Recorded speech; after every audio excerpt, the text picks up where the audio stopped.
Welcome back to Between the Edits. My name is Grace, and today I have the joy of speaking with Madi Unruh. Is that correct? Is that how you pronounce it? Unruh. Unruh, perfect. Madi Unruh. She is a Christian bookstagrammer, and she is also an author who's in the process of querying her debut novel, which is very exciting. So I'm really excited to talk to you. Do you want to take a moment to introduce yourself to our listeners? Yeah, I mean, you introduced me amazingly. I'm so excited to be on. Thank you so much for having me. Of course. Yeah, perfect. Okay. So first I want to start with, we all love books because we love reading. So take me a little bit of how you got into reading.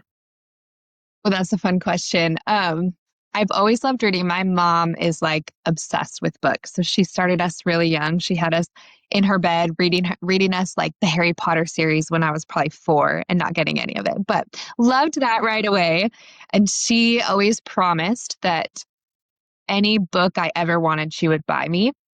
But she did have to rescind that offer around middle school, or we would have gone bankrupt. She didn't expect it to take off quite like it did. But I think the Harry Potter series and the Babysitter's Club, which shout out to that little series, were my first like love of reading. And then Ella Enchanted just took me away. So I've loved reading since I was little. You know, it's interesting. You're the second person who's mentioned Ella Enchanted being part of somebody's like inspiration for not only getting into reading, but, eventually writing, which is funny because I watched the movie and I loved the movie. But now I'm like, I feel like I need to go read the book now. Yeah, This you is the do. second time. The movie is so fun, but it is nothing like the book. Oh, okay. They went a totally different direction. I just read the book to my kids and then I showed them the movie and they were like, what is this? I'm like, this is Not part even of life. Books don't always become good movies. It's Yeah. fun. It's a fun movie. It's just different. Gotcha. So what would you say is, if you were to give somebody a sales pitch on the book and how it's different from the movie, what would be your sales pitch there? Yes, the book is like more of a true fairy tale. The movie would kind of did that, early 2000s like funny deal. The book Yeah. wasn't funny. It was yeah, it was just more like a true Cinderella retelling in a fantasy world. It was like a middle grade fantasy, not like a funny rom-com type Right. of thing. Yeah. Gotcha. Yeah. With all of the early 2000s reference and culture and Yes. yeah, the singing. Okay. Perfect. Well, yeah, I'm definitely putting on my list now. I had to You write it need down, but to. You need to. it's perfect. It reminds me of, I don't know if it would be a Cinderella retelling per se, but like, there's a book that my friend introduced me to. It's called Stain. And I think it's Robin Howard might be the name, but it might be different. It's definitely Howard is the last name. But it's a fairy tale kind of hodgepodge retelling. Really, really cool, but very, very gothic. A lot more of a gothic fairy tale kind of inspiration. But really cool. So that would be one that I think would be interesting. So then, okay, so you started off reading at a young age. Your mom really kind of fostered that and supported that. Sounds amazing to have that kind of whatever book you want kind of thing until you realize, oh no, what have I created? Yeah, exactly. Do you have that same kind of relationship with your kids when in fostering their reading? I should. My oldest is only 7, so he's just getting into like knowing how to read independently. So Right. any Ginny B. Jones he wants, I'm good for right now. We'll see where that Right. goes. And then my twins are just turned 5, and my littlest one is 2. So maybe at some point. Getting there. Yeah. Perfect. So then how did your reading appetites, let's say, change as you got older and maybe transitioned into how you started writing? Yes. So when I was little, I did all the like middle grade, trying to remember that series name.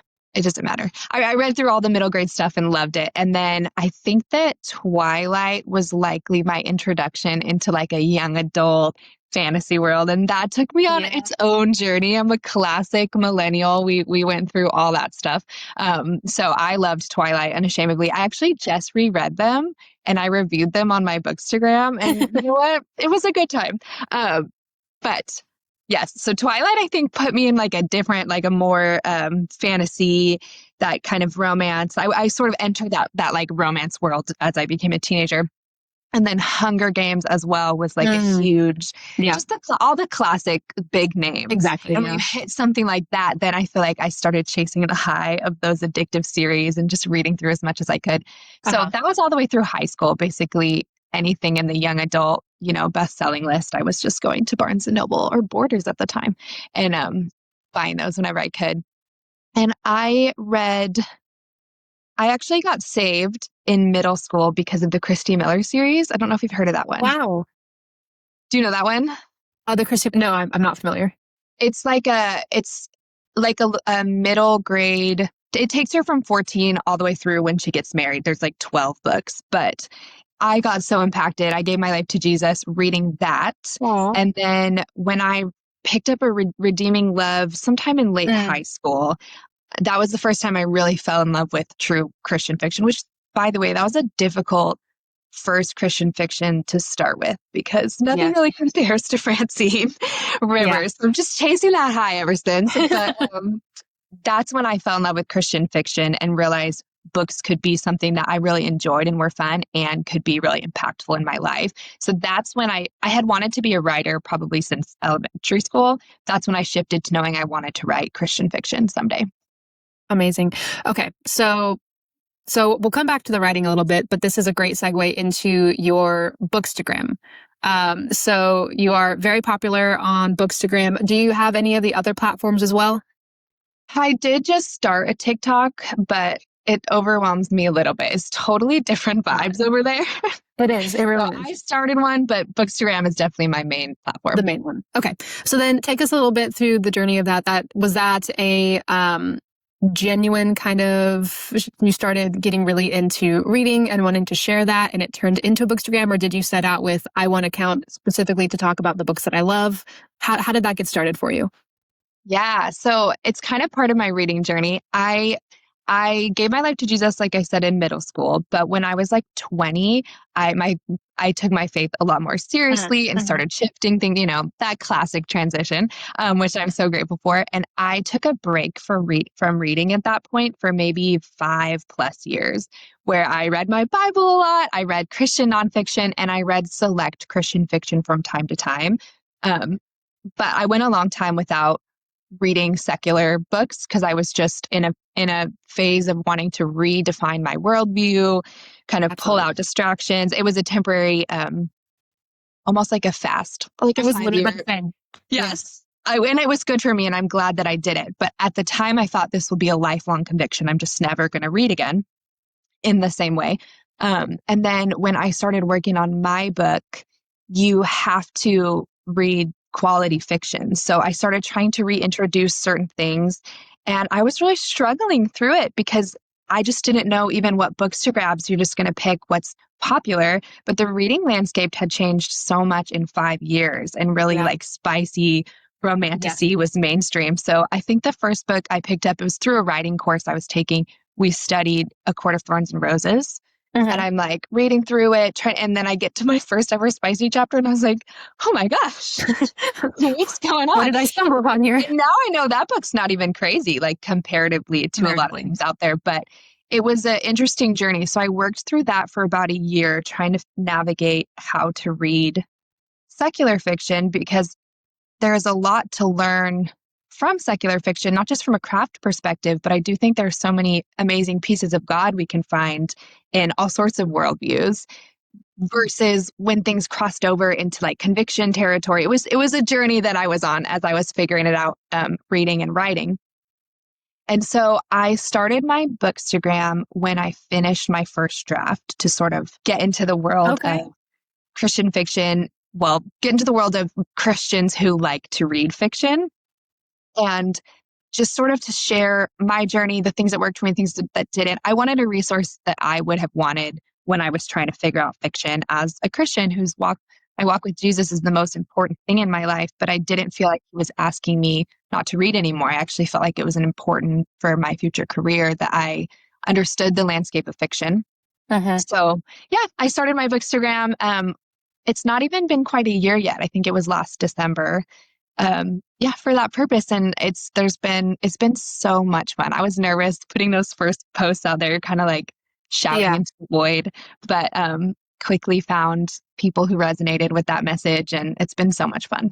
Yeah, absolutely. I can totally relate to what you're saying of like coming back into getting into reading fiction, and seeing just how drastically the landscape had changed in such a short time. It's definitely a topic that I've touched on with a couple other guests, and any of those episodes will be coming out. But just, I think the popularity of e-readers I think contributed a lot to that.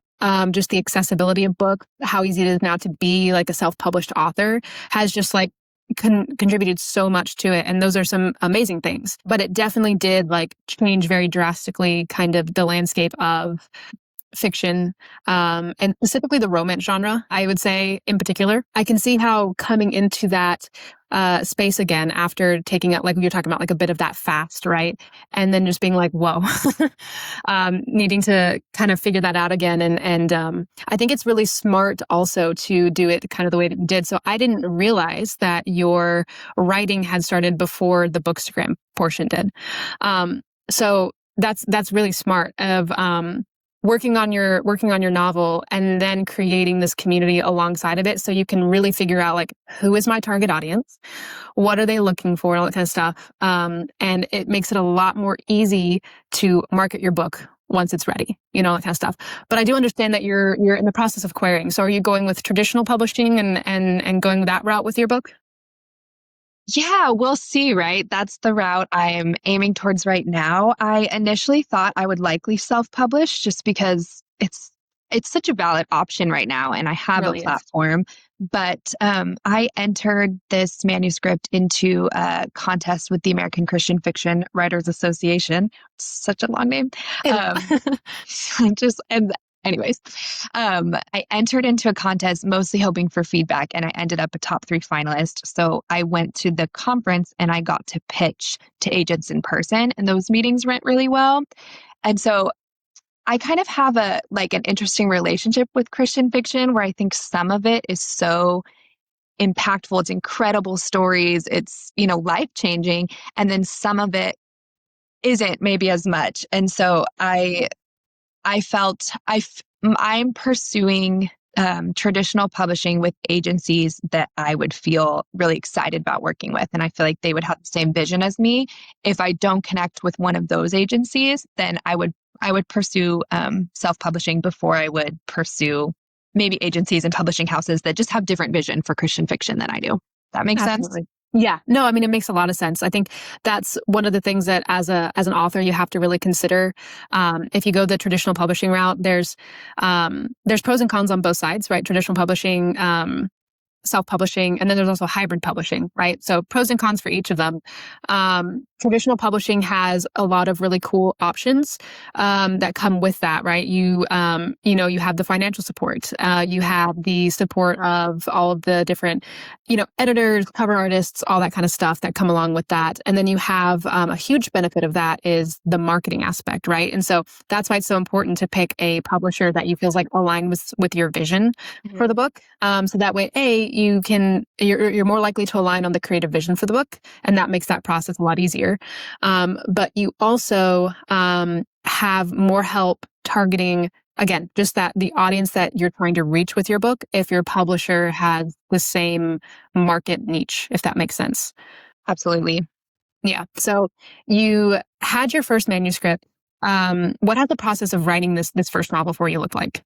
Yes. So it's a bit of a long story and I won't go into all of it. There's a lot of really special God moments. I feel like a lot of people have that dream on their heart, whether it's writing or something else, that you feel like someday I'm going to step into this thing. But then so often someday never comes. It's just sort of Uh-huh. like eventually, right? But the Lord really did line up a lot of things to where I felt a couple of years ago that it was time to take serious steps towards figuring out how to write a book. So lots of things lined up just at the right time in the right way. But I began this book in 2023, I think. Uh-huh. And I wrote like 30 or 40,000 words. Uh-huh. And then I connected with a different podcast, a writing podcast called Fiction Writing Made Easy by Savannah Gelbo, which was just really, have you heard of that one? I haven't, but I'm writing it down.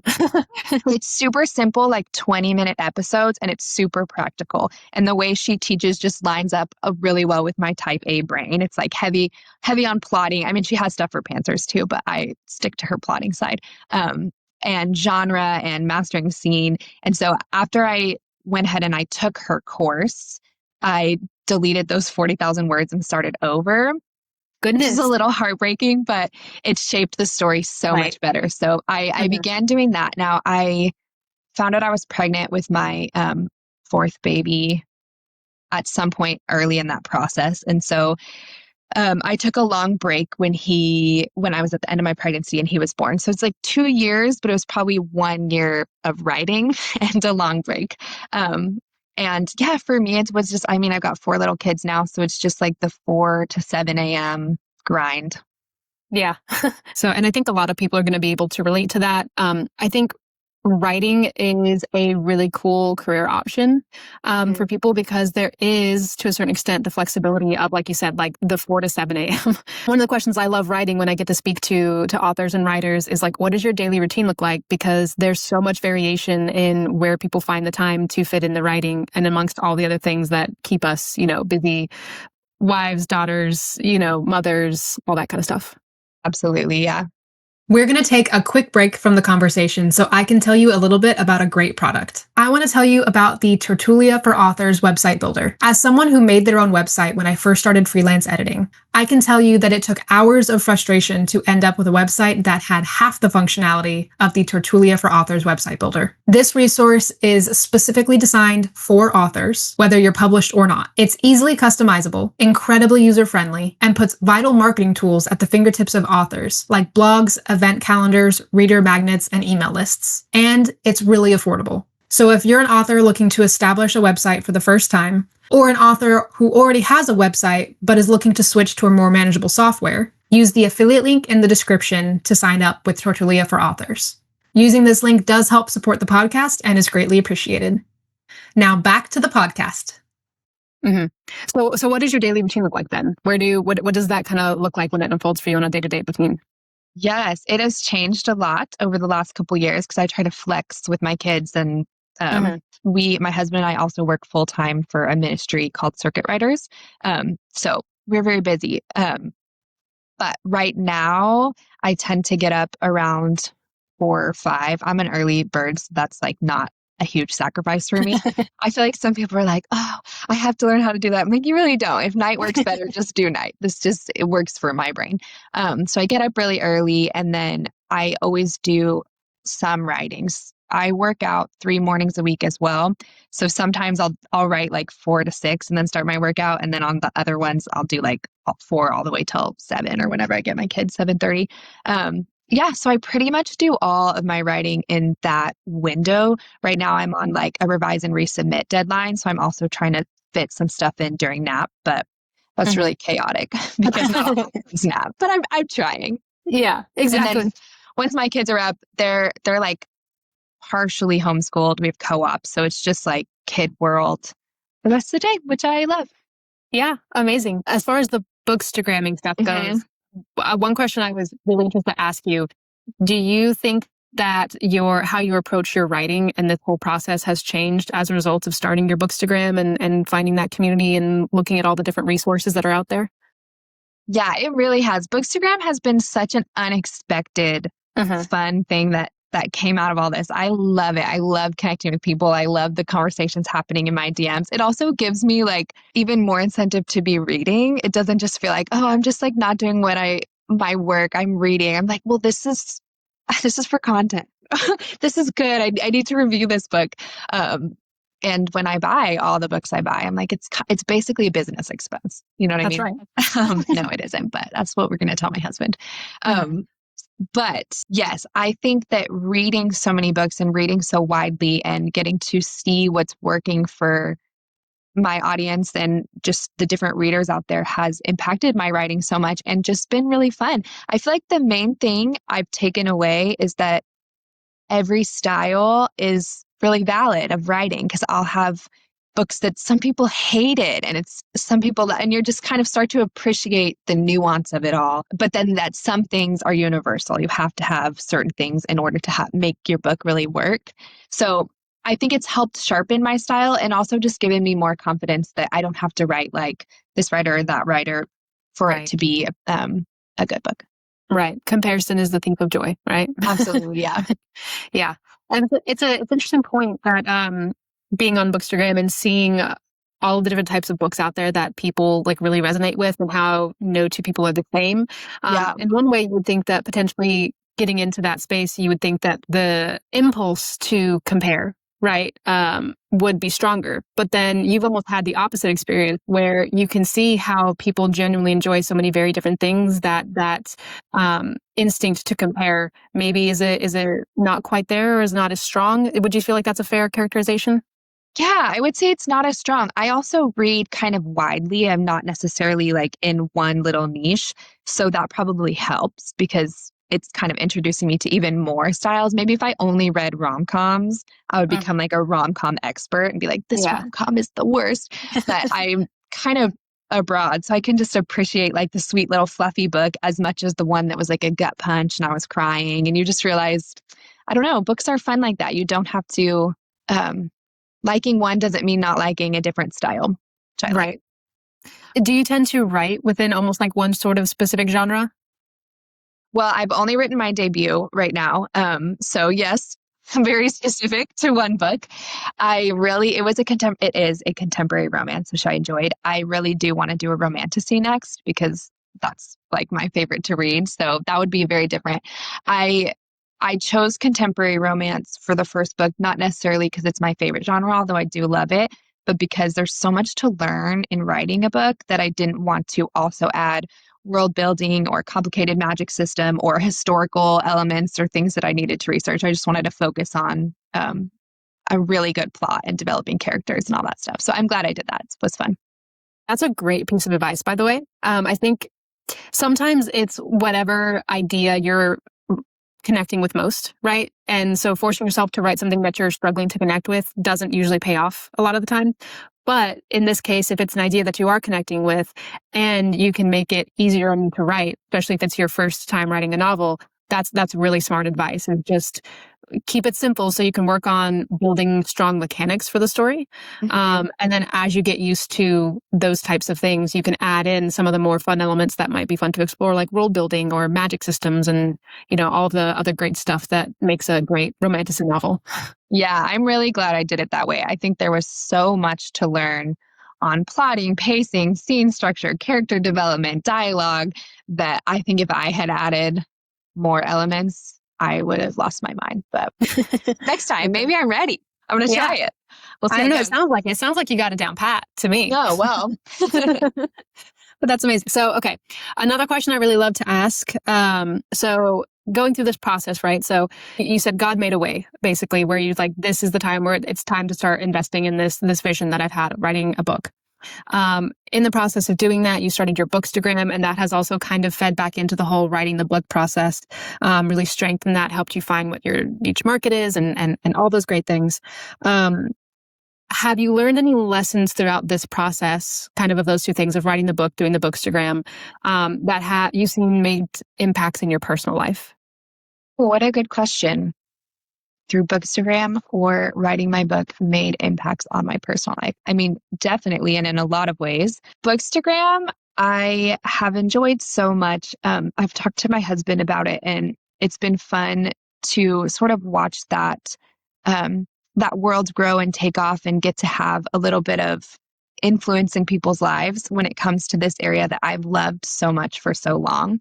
Um, and I think it was such a process of finding my niche and just having to be confident in what I had to offer on Bookstagram.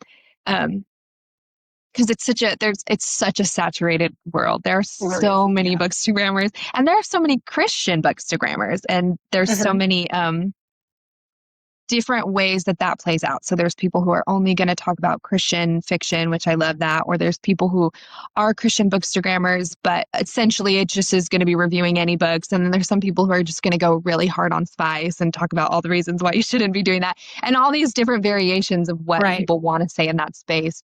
And I knew that if I had something specific to offer, based on my experience in our ministry and my last 10 years and my journey with the Lord, just of faith in general and worldview, it was going to be more reviewing books of all kinds, according to all sorts of worldview considerations. So I don't tend to read spies, but I don't major on that as like I'm only going to review no and low spice books, but that's not necessarily the whole point of my account. Right. If that makes sense. Yeah, And I do read Christian fiction. I review it a lot, but I also review a lot of secular things in terms of worldview. And I found some secular books that I end up connecting more with even spiritually, than some Christian fiction books that can sometimes be watered down. So I kind of wanted to bring a little bit more nuance, and that's been fun because if you're ever going to talk about something with authority, you have to have really dove into that world yourself. So it was a Absolutely. good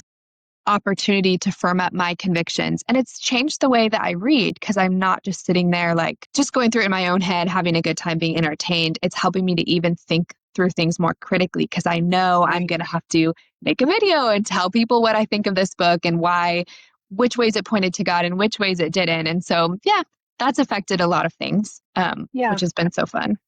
One thing that I've heard from people that when they started either as independent authors or bookstagrammers and things like that, and exactly what you're talking about, where you're reading a book and you're not just reading it for pleasure. I mean, you are, but there's also this extra component of like, if I'm going to be talking about it, like I have to think more critically about it and what I'm going to say about it. So I can see how that would have really impacted your personal life as far as like firming up those convictions and challenging yourself to think critically about those things. Have you received pushback? Anytime you post an opinion on the internet, there's going to be 10 people who, don't like that opinion. Have you had to learn how to kind of deal with some of those criticisms? Has that been an experience for you? Yes. I think that the first time I had a post go viral, I was so overwhelmed because it was maybe like 4 or 5 months into bookstagramming, and I was used to like reaching the same, 3 to 4,000 people. And so it was great. And then I had one go to like 800K views that week. And so that was overwhelming, like the onslaught of everybody's different thoughts, opinions. Yeah. Yeah, so it was interesting because definitely the first time that happened and the first time you see those like really um, aggressive comments, sometimes it is like a little gut punch because you're sitting there like, oh, I should have said it this way, or trying to Right. reframe, or, like thinking through. Hindsight 2020. Right. But it's helpful. Let me say that. I think part of part of being a Christian in general is being willing to be misunderstood. And so I think when I released the pressure to feel like I want everyone to understand exactly what I meant in my heart, and I didn't mean it that way, or whatever. Sometimes I did mean it that way, but I don't want you to think that about me. Like, it just helped to be like, they get to think whatever they want about me, and it doesn't actually have to impact my day. So when a post goes particularly viral, I tend to not read the comments just because I know there's going to be a lot going on. I try to respond to all the comments when it's more manageable, but whenever that happens, I'm like, and I just released this into the void. It's no longer my business. So I think the biggest thing is resisting the need to over-explain, because typically if somebody is beefing with you on the internet or something you said, they don't actually really want to understand. They're just like excited to make their comment. And so I just am like, I hope you had a good time making that comment. Yeah.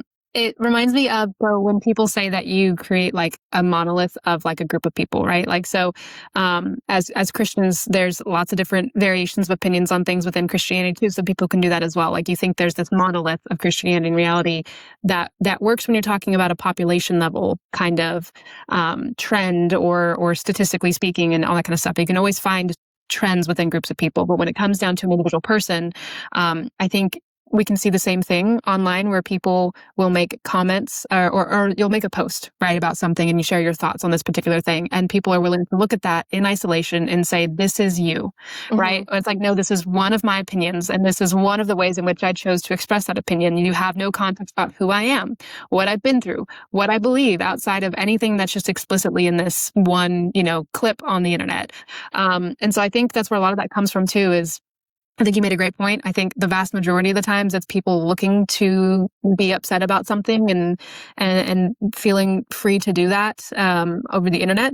But I think another part of it is also just seeing that somebody has said something and extending that opinion through the entire person, as opposed to waiting for the context that would come with like having a conversation with somebody one-on-one, in which you could have a back and forth dialogue about, okay, where is that coming from? What do you mean by that? All that kind of stuff. Yeah, I think that a lot of the surprise for me in the bookstagram world, because you expect if you're on social media, you're going to get some pushback. A lot. I'm very thankful. The bookstagram community is like very loving and very like Really? Yeah. joyful place to be 99% of the time. People are really nice. So I'd say almost every post is just like people are having a good time and we're like chatting in the comments and it's fun. The disappointing thing to me is that my posts that I expect pushback on are anything that's specifically Christian. And the Mm. pushback most of the time comes from Christians. And Yeah. so that is more like, you guys are making us look so crazy right now. Let's stop fighting in the comments and just move on with your life if you disagree. Um, Mhm. yeah. And I'll like look at even people just arguing with each other in there sometimes, where I have a series that went viral of books you didn't know were written by Christians. And the people do love to fight about what defines a Christian. In Mm. those comment sections. Don't recommend checking those out.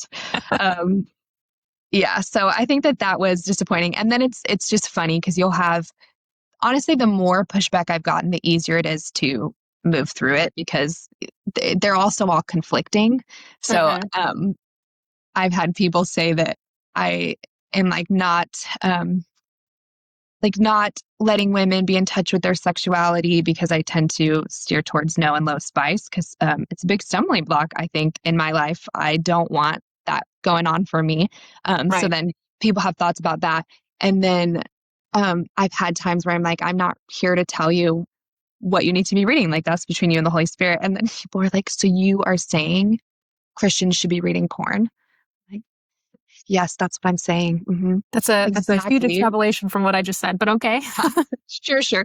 Feels like it feels like an episode of Parks and Rec sometimes when they're doing those like town meetings and you're just like, how did you go there? But it's great. I Right. don't respond to any of those comments. You won't see me fighting in the comments, but Yeah. I might laugh about them with my husband.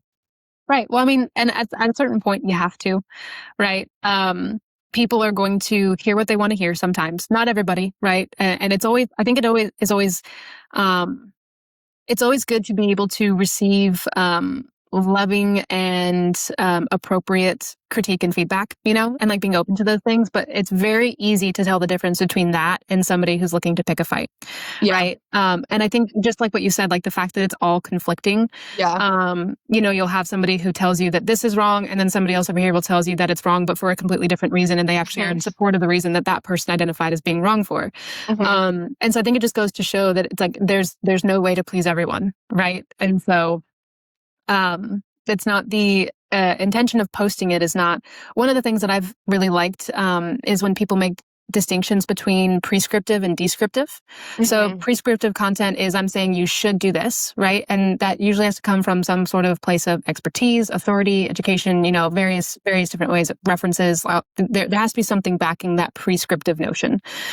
Descriptive is more along the lines of I'm describing this book to you, and if that sounds interesting, have at it. Yeah, like, absolutely. and so there's a big difference of if you're watching content and you're looking, okay, is this somebody who's prescribing me that I should be doing something, or is somebody describing something so that I can decide if I want to do it?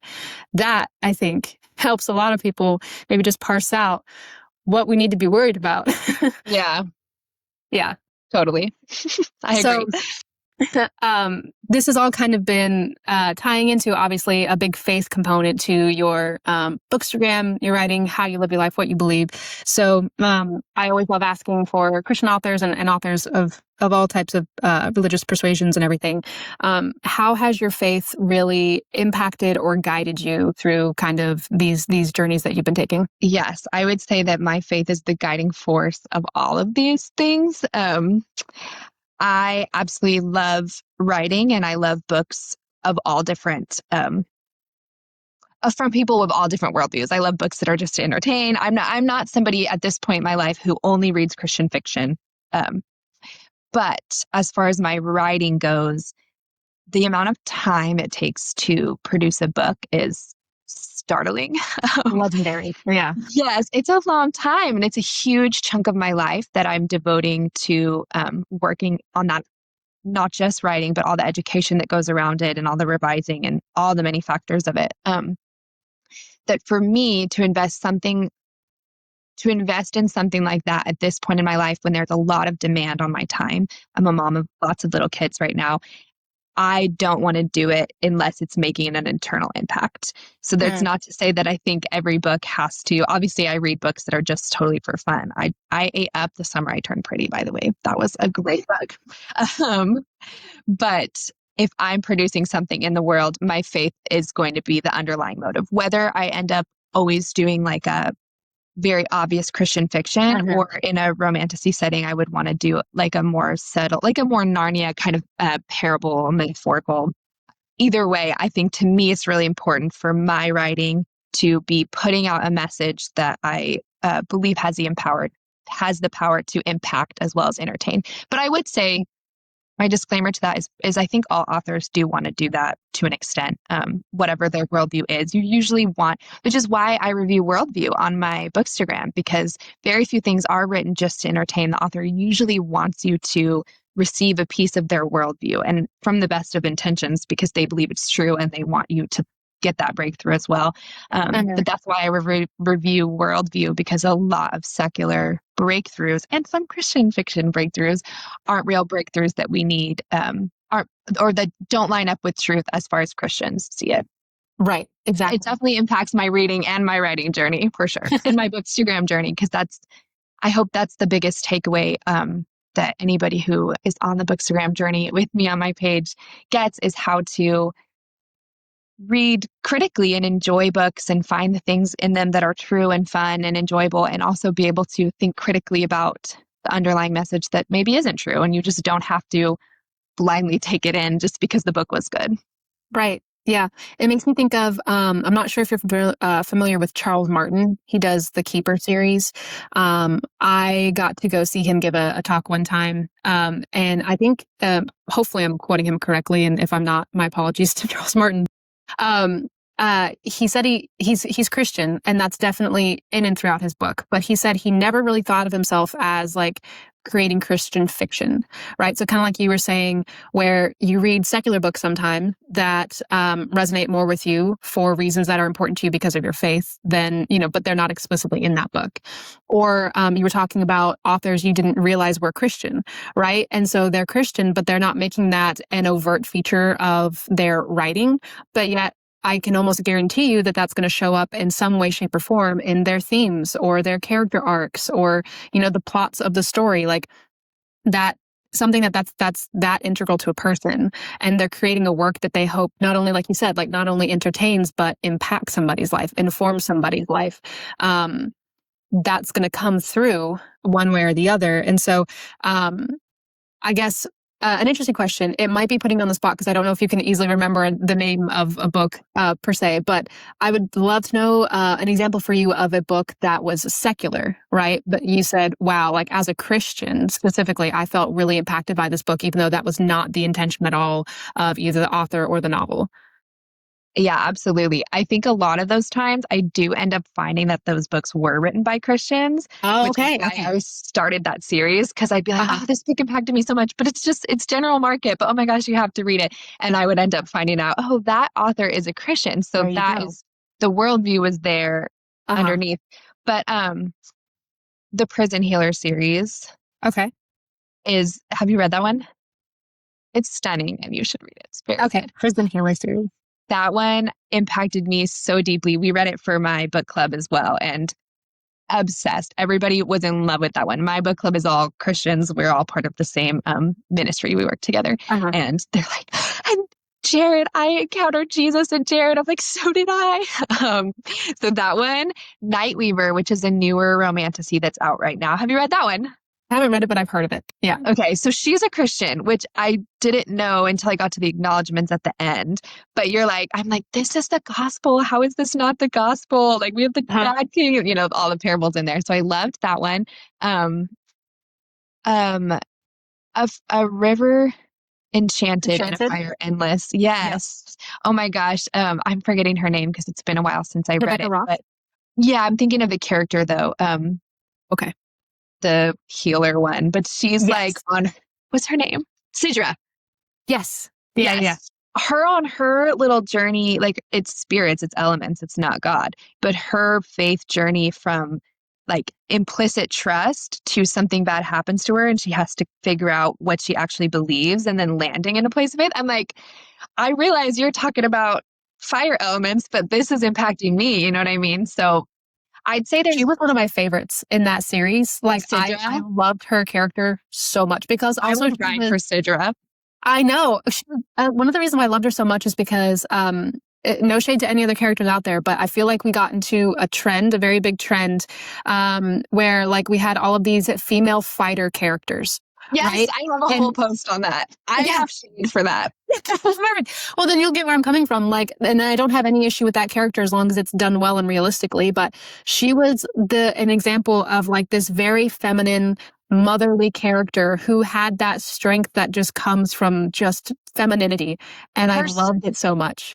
I agree. Her strength and her power came from her femininity, not despite it, which I feel like we had this is totally a segue, but we had a Katniss Everdeen effect where that character is remarkable. I love the Hunger Games and she's so nuanced and beautifully done, but it did so well that I feel like we have had maybe 10 years of copy and pasting and everyone swings an axe and but a lot of them without the depth that Katniss had for why she was that way. And so it's almost like we have just rejected that femininity can be powerful and strong and make an impact. The only way to be a powerful character is if you have hand-to-hand combat. Just feels, I beef with it, but Sidra was a great example. Yeah. Well, and she also, her love interest, whose name I can't remember at this moment because it's been a minute since I read it. Yeah. You know, he was literally like a perfect counterbalance to her. And like, he was the like very masculine figure and he was soft for her because she allowed him, you know, it was really well done. So yeah, that's my favorite. But another one, that's like, again, like the Katniss, effect that you were talking about. I don't know as far as like publication date of where these books fall in line with each other, but another example, I think, of a Katniss-like character, again, I don't know if she predates her or not, that was done so well is, have you heard of Graceling by Kristen Cashore? I bought that book 3 days ago.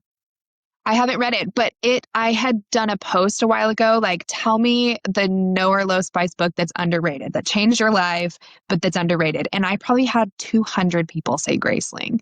So I was like, okay, I will buy it. 201 now, because that's me. Literally, this is the book that I have what I call my legacy bookshelf. And this started because of that book, where these are books that I feel so strongly about that I want to pass them on to my kids. And so they get a special spot. This is the book that started that. And Katsa, which is very similar name to Katniss. Again, I don't know timeline where they publication-wise came out. Give them both credit. Exactly. She is literally that, where she is the character who is strong and can fight and survives and all this kind of stuff. But it's so realistic and so nuanced and so well done. And anyway, yeah, I know TBRs are a touchy subject sometimes, but it's on my shelf. It up a little. Get past the big TBR, and I'm going to get to it at some point here. Perfect. Well, I'd love to hear your thoughts on it when you get to it, and I'll definitely check out some of the ones that you gave me. Are there any, I mean, we've kind of already floated a bunch of book recommendations, but one of the questions I always like to end on is 2 to 3 book recommendations that you would love our listeners to pick up and read. So if you've already mentioned them, that's fine. But if there's any still that are lingering. A Voice in the Wind is like my all-time favorite. That's a Francine Rivers. Love that whole series, is like lifetime, read it every year. Talk about a feminine character who's strong in her femininity and softness. And anyways, we'll talk about Hadassah later. Voice in the Wind for sure. The Prison Healer, if you are wanting like a secular romantasy that, in my opinion, still packed a huge punch, and I still think about it all the time. That would be another really good one. And then I just really have been enjoying the Timeless series by Gabrielle Meyer, which is, have you read that one? I have not. Oh, you're not? I'm like, yeah, I've done it. It's Christian fiction, really well done. Oh, sorry, I'm going to have 4, because I also have Connellan Cassette. Francine Rivers, Connellan Cassette, and Gabrielle Meyer are like my heavy hitter Christian fiction authors that I go to get a book that is impactful spiritually, but it's just a really well done story.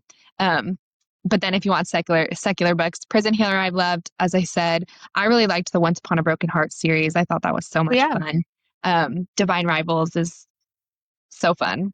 So beautiful. Yeah. Yeah. Those are probably some of my favorites from this past year of reading. Yeah, that's fair. Yeah, I've got a number of those on my bookshelf right here next to me. So perfect. Well, this has been so fun. Thank you so much. Yes. Thank you so much for having me on. It was so fun to chat with you. Yeah, absolutely. So important question. Where can people find you? Bookstagram is probably the best place to find me. I'm Madi Unruh Books. And then I have a monthly newsletter where I recommend no and low spice books. I review all the books I've read, which is usually about 10. And every month I choose someone from my newsletter list to win a book. So that's another good place. If you want like more in depth for me, if you just want to like laugh and have book recommendations, Bookstagram is a good place. Awesome. Yeah. And then they can follow along on your journey as you continue to progress with your debut novel there. So we'll be excitedly watching along with that. Thank you. Of course. Yeah. Well, thank you again so much. And we'll see you guys in the next episode. Okay. Thank you. Bye. Bye.